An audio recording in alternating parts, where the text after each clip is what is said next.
Hello friend, Dexters classes में आपका स्वागत। मैं हूं जसबी। फ्रेंड्स, बात करेंगे हम यहां पर कि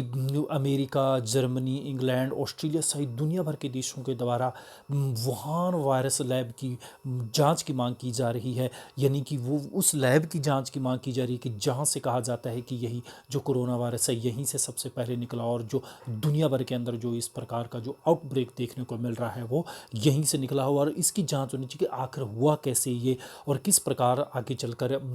कैसे अनकंट्रोल हुआ चाइना से, कि जो दुनिया भर के अंदर आज उसने तबाही मचा कर रख दी है। तो बने रहिएगा पूरे वीडियो में फ्रेंड्स, डिटेल से एनालिसिस करेंगे इसके ऊपर। और फिर इसके अंदर ये भी कहा जा रहा है कि चाइना ने इस मांग को पूरी तरह से जांच को ठुकरा दिया है, और इसके साथ ही जर्मनी के द्वारा 150 अरब यूरो का चीन के ऊपर जुर्माना भी ठोक दिया गया है। उन्होंने कहा है कि जो हमारे यहाँ पर अर्थव्यवस्था में भारी नुकसान हुआ है, अर्थव्यवस्था को भारी नुकसान हुआ है, स्वास्थ्य सुविधाएं चरमरा चुकी है, लोगों की जानें चली गई, उसके क्या है कि उसके बदले में हमें 150 अरब डॉलर यूरो का हर्जाना दिया जाना चाहिए। तो फ्रेंड्स, हम इस पे डिटेल से बात करेंगे, लेकिन उससे पहले निवेदन है कि यदि चैनल अभी तक सब्सक्राइब नहीं किया है तो चैनल को सब्सक्राइब करके इस चैनल को आगे बढ़ाने में अपना सहयोग प्रदान करें। और हाँ, और किसी भी प्रकार का वीडियो सुनने के बाद आपका सुझाव हो तो कमेंट बॉक्स में सुझाव अवश्य दीजिएगा। हमें आपके सुझावों का बेसब्री से इंतज़ार रहता है। तो फ्रेंड्स, सबसे पहले बात कर रहे हैं यहाँ पर अमेरिका की। तो सबसे पहले अमेरिका के राष्ट्रपति डोनाल्ड ट्रंप के द्वारा ये कहा गया है कि वुहान लैब से ये वायरस, कोरोना वायरस जो निकला हुआ है, एस्केप फ्रॉम वुहान लैब, यानी कि चाइना की जो वायरस लैब है वुहान में स्थित है, एशिया की सबसे बड़ी लैब है, उसमें से ही ये वायरस निकला होगा। और उसके बाद ये वायरस निकल कर शायद पहली बार जो ये वेट मार्केट में पहुंचा और वहाँ से मनुष्य में ट्रांसमिटेड हुआ। तो इस प्रकार की जो बात कही जा रही है, और क्योंकि देखिए ये जो ट्रंप के द्वारा ये कहा गया है, ट्रंप के द्वारा इससे भी पहले, ट्रंप से भी पहले फोक्स न्यूज़ के द्वारा भी इस प्रकार की रिपोर्ट दी गई थी, और जिसे ट्रंप के द्वारा इसी फोक्स न्यूज़ की रिपोर्ट के आधार पर यह कहा गया कि नोवल कोरोना वायरस चीन की Wuhan institute of virology lab से निकला है। और फिर उसके बाद उन्होंने कहा है कि इस रिपोर्ट के आधार पर कहा है कि जो 0% यानी कि जो पहला संक्रमित व्यक्ति था, इसी लैब का एक कर्मचारी था जो गलती से ट्रांसमिटेड हो गया था, यानी कि संक्रमित हो चुका था। तो ये बात कही जा रही है। अच्छा, जब ये जो रिपोर्ट की बात की जा रही है, ये जो ट्रंप के स्टेटमेंट की बात की जा रही है, इसको बल उस समय और मजबूती से मिल जाता है जब नोबेल पुरस्कार विजेता लूक मॉन्टेगनर ने दावा किया था कि यह जो कोरोना वायरस है वो वुहान लैब से ही लीक हुआ लगता है। क्योंकि ये जो, यदि हम अब हम ट्रंप की, चलिए 1 मिनट के लिए अपने कह दें कि ये पॉलिटिकल स्टेटमेंट हो सकता है, वो अपनी पब्लिक के जो आउटरीच बना हुआ पब्लिक का ट्रंप के प्रति, उसको कम करने के लिए, थोड़ा सा माइंड डाइवर्ट करने के लिए हो सकता है। लेकिन यदि हम बात यहाँ पर करें कि फ्रांस के नोबेल पुरस्कार विजेता वैज्ञानिक लूक मॉन्टेगनर के दावे का समर्थन यदि हम करें, तो उसमें उस समय फिर अमेरिका के राष्ट्रपति ट्रंप की स्टेटमेंट को और फॉक्स न्यूज़ की रिपोर्ट को भी बल मिलता है। अच्छा, इनके द्वारा क्या कहा गया है? इनके द्वारा ये कहा गया कि जो HIV इनके द्वारा खोज की गई थी, किसके द्वारा, फ्रांस के इस वैज्ञानिक के द्वारा, तो उन्होंने ये कहा है कि कोविड-19 महामारी फैलाने वाले नोवल कोरोना वायरस की जो उत्पत्ति है एक प्रयोगशाला से ही हुई है, और यह एक मानव निर्मित है। और उसमें उन्होंने दावा आगे करते हुए ये भी कहा है कि जो इसका जीनोम है, इस जीनोम में HIV के तत्व है, और यहाँ तक कि मलेरिया के कुछ तत्व भी पाए गए हैं। किस्म की बात कर रहा है, ये कोरोना वायरस के बारे में बात कर रहा है कि ये एक मानव निर्मित है, न कि एक नेचुरल है। फिर इसकी बात यदि हम बात करें तो इन्हीं के इस इंसान की यदि हम बात करें, इस वैज्ञानिक की बात करें, तो एक सम्मानित वैज्ञानिक है, प्रोफेसर लूक मॉन्टेगनर, जिन्हें वर्ष 2008 के अंदर नोबेल पुरस्कार मिल चुका है, HIV की खोज के लिए मिल चुका है। तो इसलिए हम इसके दावे को भी हम जुठला नहीं सकते हैं। अब यहाँ पर हम बात करते तो उसके बाद दुनिया भर के तमाम देशों की यदि हम बात करें, ऑस्ट्रेलिया की बात करें, इंग्लैंड की बात करें, यानी कि ब्रिटेन की बात करें या जर्मनी की हम बात करें, तमाम देशों के द्वारा बार बार इसके ऊपर, अब चाइना के ऊपर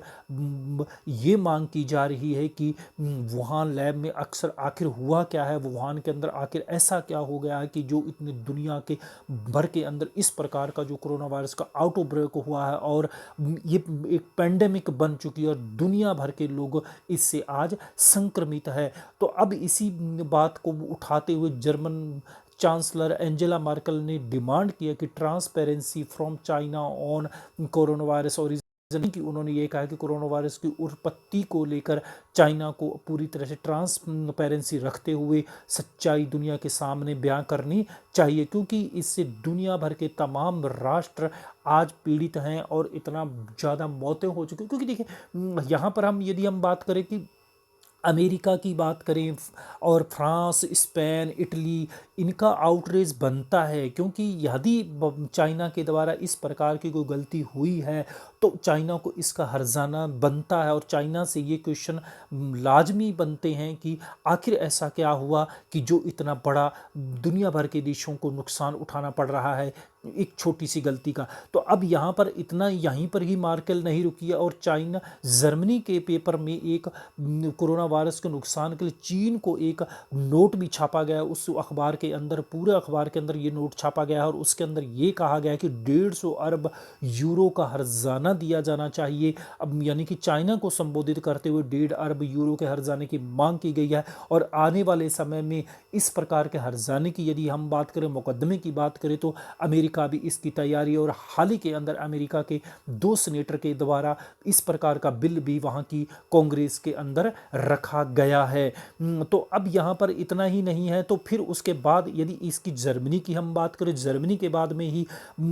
ऑस्ट्रेलिया के द्वारा भी कहा गया था कि वुहान के अंदर अक्सर ऐसा जो क्या हुआ है उसकी जांच होनी चाहिए। ऑस्ट्रेलिया यहीं तक ही नहीं रुका, ऑस्ट्रेलिया ने के प्रधानमंत्री मॉरिसन ने तो यहाँ तक कहा था कि जो वुहान की जो वेट मार्केट है उसे भी कंप्लीटली बंद कर देना चाहिए, यूएनओ को उसके ऊपर बैन कर देना चाहिए, क्योंकि वहीं से ही ये वायरस निकला है और वायरस निकला क्योंकि वेट मार्केट से ही ये निकला है, यानी कि चमगादड़, क्योंकि बहुत भारी संख्या में वहाँ पर चमगादड़ की बात करें, यानी कि वाइल्ड एनिमल है एक, चमगादड़ की बात करें,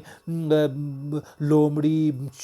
सुअर, भालू, तमाम तरह के ऐसे जंगली जानवरों का वहाँ पर मांस का व्यापार होता है। तो अब यहाँ पर आता है कि लेकिन चाइना के द्वारा बार बार डिनाई किया जा रहा है, चाइना के द्वारा बार बार इन मांगों को ठुकराया जा रहा है। यहाँ पर आप देख सकते हैं कि एक न्यूज़पेपर का अंदर आर्टिकल छपा हुआ है कि China reject Australia's call for probe into virus response. तो उनके द्वारा भी ये मांग को ठुकरा दिया गया है। इतना ही नहीं, चीन की ने प्रमुख रूप से इस को मांग को ठुकराते हुए ये कहा है कि इस प्रकार की ये एक कोरी अफवाह है कि वुहान इंस्टीट्यूट ऑफ वायरोलॉजी की P4 लैब में घातक वायरसों का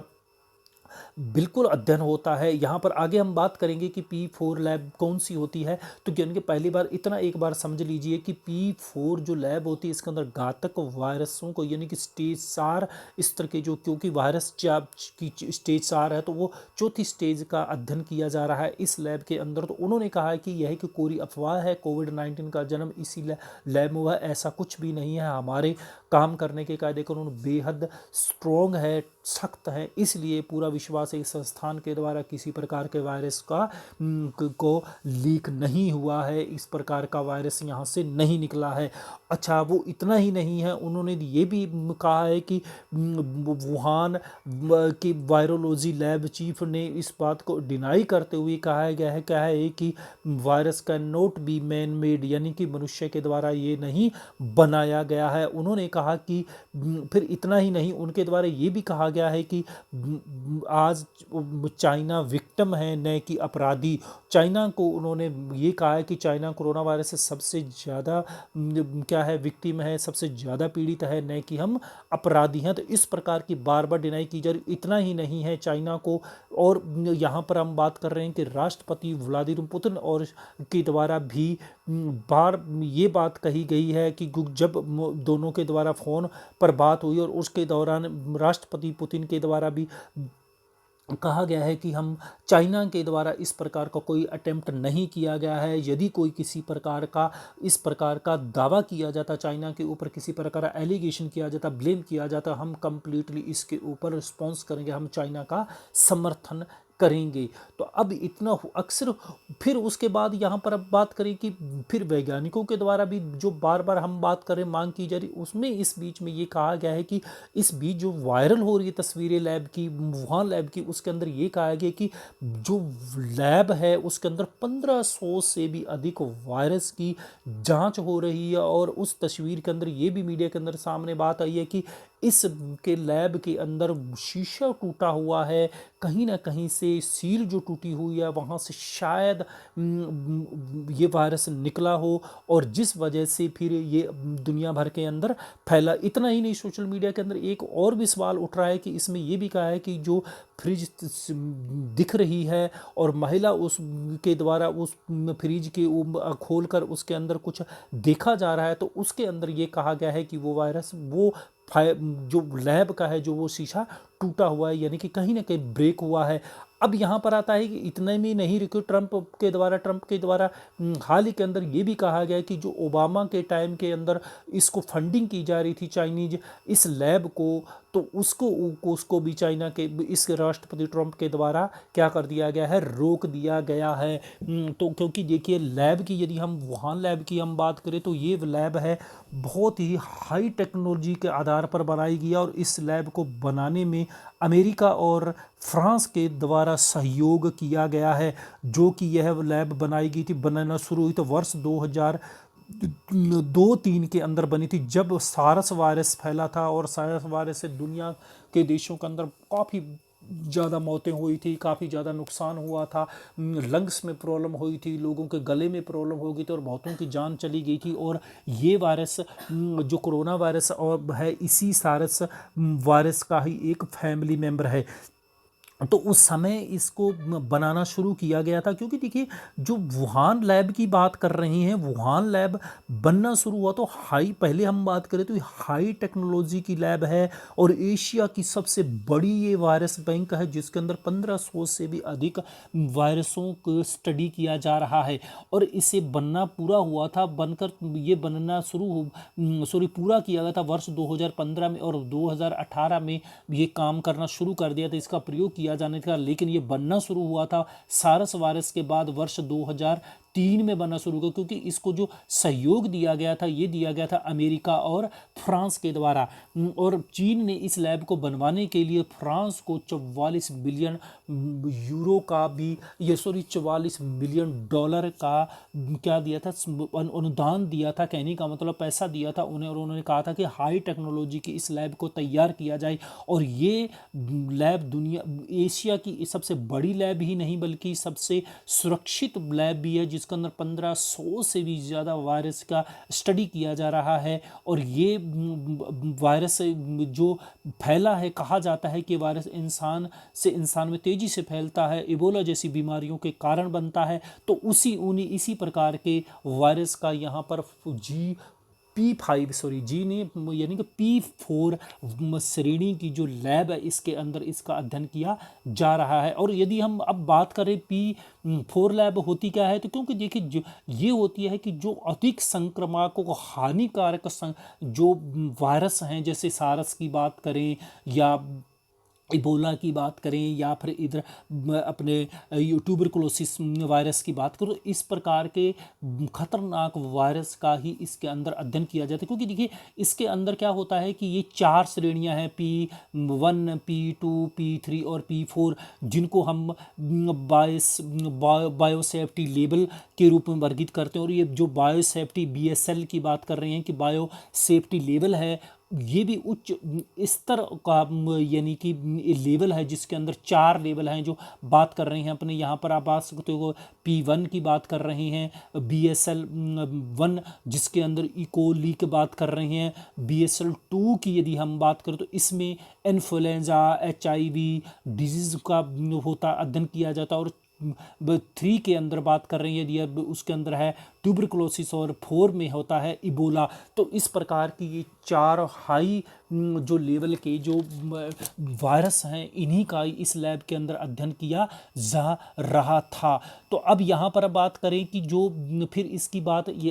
इतना ही नहीं है, इसकी बात यहाँ पर अपने ये भी कह सकते हैं, फिर वैज्ञानिक क्या बोल रहे हैं। वैज्ञानिकों ने ये बात कही है कि जो वायरस चमगादड़ से फैला है, इस प्रकार के वायरस की हम बात करें तो उसके माध्यम से जो इंसानों में आया है, लेकिन परंतु ये आरंभिक जांच की बात की जा रही थी सॉरी, लेकिन यहाँ पर बात करें एक और चौंकाने वाली बात तब सामने जब अब चाइना के ही वैज्ञानिकों के एक ग्रुप के द्वारा एक शोध पत्र जारी कर, जिसमें इस बात का खुलासा किया गया था कि पहले कोविड-19 के मरीज वुहान के वेट मार्केट से निकले हैं। इस प्रकार का कोई भी उस वेट मार्केट से संपर्क नहीं था, और पहले 41 संक्रमित मामलों में 13 मामले ऐसे थे जिनका वेट मार्केट से कोई डायरेक्ट रिलेशन नहीं था। तो यहाँ पर आप अंदाज़ा लगा सकते हैं। तो इस प्रकार के यदि चाइना के वैज्ञानिकों द्वारा भी ये कहा जा रहा है, तो शायद फिर ये जो वायरस है वो नेचुरल न होकर फिर मैन मेड वायरस भी हो सकता है। और P4 प्रयोगशाला के डिप्टी डायरेक्टर और चमगादड़ कोरोना वायरस की बड़ी जानकारी शी जेंगली के द्वारा की टीम के द्वारा जो दी गई, उसके द्वारा ये कहा गया कि SARS-CoV-2 एक चमगादड़ से निकला हुआ वायरस है। वो अलग बात है इनके वायरस की। लेकिन अब यहाँ पर बात कर रहे हैं कि यदि बायो से सिक्योरिटी रिसर्च फिलिप के द्वारा कहा गया है कि अभी तक इसका कोई सबूत नहीं है कि वायरस लैब से फैला है, और न ही इस बात है कि चीन की ये वेट मार्केट का ही निकला है। तो यानी कि उनके द्वारा ये कहा जा रहा है, अभी तक प्रारंभिक रिपोर्ट से ये भी बात की जा रही है कि न तो इस प्रकार की कहीं प्रकार का हमें इस प्रकार का कोई प्रूफ मिला है, इस प्रकार का हम दावा कर रहे हैं कि ये वेट मार्केट से वायरस ओरिजिनेट हुआ है, और न ही हम इस प्रकार का है कि ये वायरस लैब से निकला है। तो फ्रेंड्स, अब यहाँ पर इसमें अब अलग अलग तरीके से अलग अलग दावे किए जा रहे हैं। अब सच्चाई क्या है, धीरे धीरे जैसे ही वुहान मार्केट खुलेगी उस क्षेत्र उस क्योंकि वो एक इंटरनेशनल बड़ी मार्केट है, बहुत बड़ा मार्केट है, तो वहाँ पर दुनिया भर के विजिटर्स जाएंगे, कोई वैज्ञानिक भी जाएंगे। जब वो वहाँ पर जांच करेंगे, धीरे धीरे वहाँ से बातें निकलेंगे, तो तब भी क्या सिचुएशन क्लियर हो पाएगी आखिर क्या है। लेकिन आज की डेट में यदि हम बात करें तो चाइना के द्वारा जिस प्रकार के आरंभिक जानकारियाँ दुनिया से छुपाई गई, और उसके आधार पर आने वाले समय में इसी प्रकार के चाइना के ऊपर ब्लेम लगेंगे, चाइना के ऊपर क्वेश्चन उठेंगे। तो चाइना को आज ही इन ब्लेम को ख़त्म करने के लिए इस प्रकार के क्वेश्चनों का जवाब देते हुए दुनिया के तमाम वैज्ञानिकों, तमाम शिष्टमंडल को वहाँ पर अनुमति दे देनी चाहिए, ताकि वे आकर वहाँ पर जाँच करें। और क्योंकि देखिए, यदि हम अमेरिका की बात करें या ऑस्ट्रेलिया की बात करें या तमाम दूसरे बड़ी कंट्री की हम बात करें कि जो ये क्वेश्चन बार बार चाइना के ऊपर उठा रहे हैं, तो इसमें तब इन क्वेश्चंस को बल मिलता है, क्योंकि चाइना बार बार इनका जब डिनाई कर रहा है, तो उन्हें स्पष्ट रूप से कह देना चाहिए कि यदि ऐसा कुछ है नहीं है चाइना की तरफ से, चाइना को यदि ऐसा लगता है कि कुछ छुपाने वाली बात नहीं है, तो उन को आने देना चाहिए, उस डेलीगेशन को जाने देना चाहिए, और उनकी अपनी जो क्वेश्चन है उनका वहाँ जांच करके अपने क्वेश्चनों को खुद ही उत्तर ढूंढने की कोशिश करनी चाहिए। तो फ्रेंड्स, आप क्या सोचते हैं इसके ऊपर? भारत का क्या स्टांस होना चाहिए इसके ऊपर, कि क्या उसे दुनिया, अमेरिका, ब्रिटेन, फ्रांस आदि देशों के साथ देना चाहिए, या उनकी हाँ में हाँ मिलाना चाहिए, या अपना अलग से स्टांस रखकर ब्रिक्स देशों के साथ जाना चाहिए? संघाई सहयोग संगठन का भारत सदस्य है, ब्रिक्स का संगठन है, तो इस प्रकार, या इब्सा की बात करें, इसका संगठन है, तो क्या भारत को क्या चाइना के साथ जाना चाहिए या फिर न्यूट्रल रहना चाहिए? तो आप क्या सोचते हैं? यदि आपने ये वीडियो सुना है तो सुनने के बाद अपना रिव्यू दे सकते हैं। वीडियो सुनने के बहुत बहुत धन्यवाद।